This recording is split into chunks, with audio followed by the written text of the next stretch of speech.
जैन साथियों, आज पार्लियामेंट के अंदर सभी दलों की मीटिंग थी। उस सर्वदलीय बैठक में मैंने अडानी के भ्रष्टाचार का मुद्दा उठाया। अडानी का भ्रष्टाचार जो पिछले 3-4 दिनों से काफी चर्चा में है। और यह भ्रष्टाचार क्या है?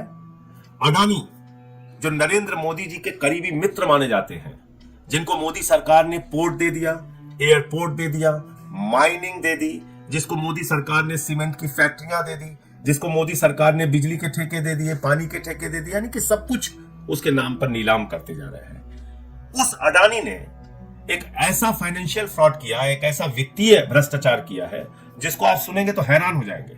आपको मालूम है, अचानक अडानी दुनिया के दूसरे नंबर के अमीर बन गए। उस वक्त भी मैंने कहा था कि ये दुनिया के 2 नंबरी अमीर बने हैं, और आज वो 2 नंबरी वाली बात सही साबित हो रही है। अब उनका जो अमीरों की सूची में उनका नंबर है वो लगातार गिर रहा है। वो 8वें नंबर पे पहुंच चुके हैं, क्योंकि झूठ का पहाड़ उन्होंने खड़ा किया था, क्योंकि भ्रष्टाचार की बुनियाद पर वो अमीर बने थे। और जब उस भ्रष्टाचार का खुलासा हुआ तो उनका वो पहाड़ ताश के पत्ते की तरह बिखर गया। और ये भ्रष्टाचार क्या है? अडानी ने टैक्स हेवन कंट्रीज, यानी कि ऐसे देश जहां पर कर की छूट होती है, आप पैसे रख सकते हैं, आप कंपनियां बना सकते हैं, आप पैसे कहां से ला रहे हैं इसका सोर्स बताने की आपको जरूरत नहीं पड़ती है। उन सारे देशों से, उन टैक्स हेवन कंट्रीज से अपनी ही कंपनी का शेयर खरीदा जो भारत में उसकी कंपनियां हैं। और ये शेयर क्यों खरीदा? क्योंकि अपनी कंपनियों के शेयर के दाम उसको बढ़ाने थे। यानी कि कंपनी मुनाफे में हो और लोग उसके शेयर खरीद रहे हो और शेयर का दाम बढ़ रहा हो, यह बात नहीं थी। अपने शेयर का दाम फर्जी तरीके से बनाने के लिए फर्जी कंपनियां विदेशों में खोली गई, और मॉरिशस जैसे देश से, एंटीगुआ जैसे देश से, वहां से कंपनियां बनाकर अपने ही शेयर खरीद के शेयर के दाम बढ़ाए गए। अब आप पूछेंगे, अपनी कंपनी का शेयर का दाम बढ़ा के उसको क्या हासिल हुआ? जब अपनी कंपनी के शेयर के दाम उसने बढ़ाए तो कंपनी की शेयर की वैल्यू बढ़ गई, और उस शेयर की वैल्यू बढ़ने के आधार पर, शेयर की वैल्यू फर्जी तरीके से ओवर वैल्यू करने के आधार पर, शेयर के नाम पर लाखों करोड़ रुपए का कर्जा बैंकों से उसने उठा लिया। अडानी के ऊपर करीब करीब 2.5 लाख करोड़ रुपए का कर्जा है। और एक पहले भी रिपोर्ट आ चुकी है कि 74,000 करोड़ रुपए भारत सरकार, यानी कि नरेंद्र मोदी जी की सरकार, उसकी माफ कर चुकी है।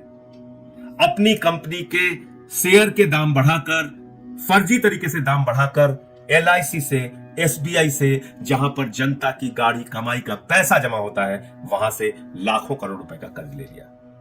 LIC को निर्देश दिया भारत की सरकार ने कि अडानी के शेयर खरीदो। और आपको मालूम है LIC ने कितना शेयर खरीदा है अडानी का? 87,000 करोड़ रुपए का शेयर खरीदा है। इसी प्रकार से हजारों करोड़ का कर्ज SBI ने दिया है और तमाम बैंकों ने दिया है।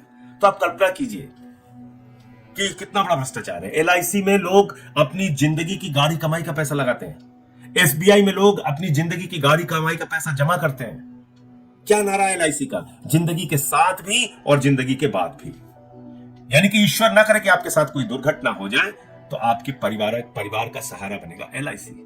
आपकी बेटी का सहारा, आपके बेटे का सहारा, आपके बच्चों का सहारा, आपके परिवार का सहारा बनेगा LIC।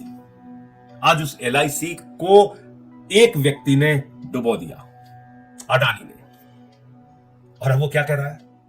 आज बड़ा हास्यास्पद तर्क आया उसका। उसने कहा हिंडनबर्ग की रिपोर्ट राष्ट्रवाद पे हमला है। अब आप देखिए मजेदार बात, हिंडनबर्ग 2017 से लेकर अब तक 16 कंपनियों के फाइनेंशियल फ्रॉड को उजागर कर चुका है। 16 कंपनियों के फाइनेंशियल वित्तीय भ्रष्टाचार को उजागर कर चुका है। उसमें अमेरिका की भी कंपनी है तो फिर उसने अमेरिका पे भी हमला कर दिया। उसमें चाइना की भी कंपनी है तो उसने चाइना पे भी हमला कर दिया। उसमें जापान की भी कंपनी है तो उसने जापान पे भी हमला कर दिया। अरे अपने भ्रष्टाचार पे जवाब दो ना। उस पे तो जवाब दे नहीं रहे हो कि तुमने फर्जी कंपनियां क्यों बनाई और अपने ही शेयर क्यों खरीदे और शेयर के दाम ओवर वैल्यू करके बैंकों से लाखों करोड़ रुपए का लोन क्यों लिया? जनता की गाढ़ी कमाई का पैसा डुबोया क्यों? किसी ने अपनी बेटी की शादी के लिए पैसा जमा किया था, किसी ने मकान बनवाने के लिए पैसा जमा किया था, किसी ने छोटे मोटे रोजगार शुरू करने के लिए पैसा जमा किया था। वो सारा पैसा तुमने डुबा दिया। उस पे जवाब दो।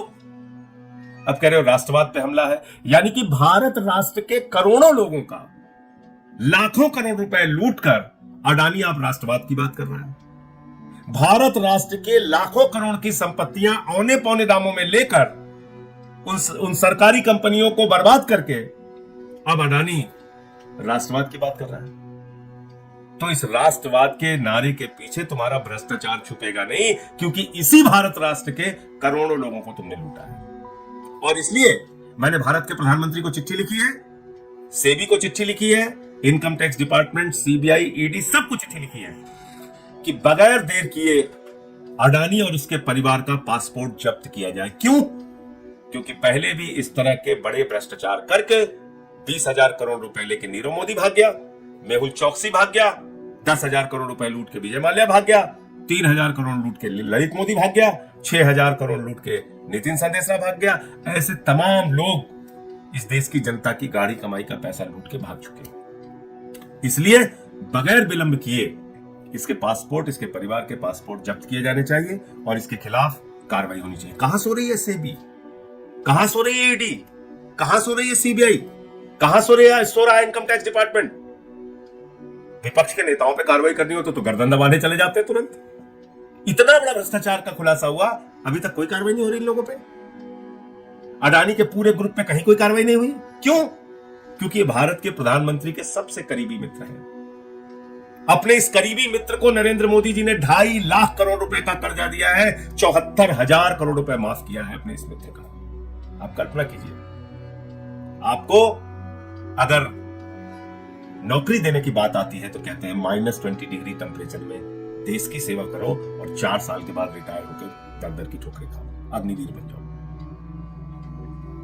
और आपके लिए रोजगार नहीं, आपके लिए दवाएं नहीं, आपके लिए दूध नहीं, आटा दाल चावल सब महंगे। लेकिन एक अडानी के नाम पर पूरा देश गिरवी रखने को तैयार है सरकार। इसलिए आज मैंने सर्वदलीय बैठक में मांग की है कि इन मुद्दों के ऊपर सदन में चर्चा कराई जाए और अडानी का जो भ्रष्टाचार है उसके बारे में सरकार जवाब दे।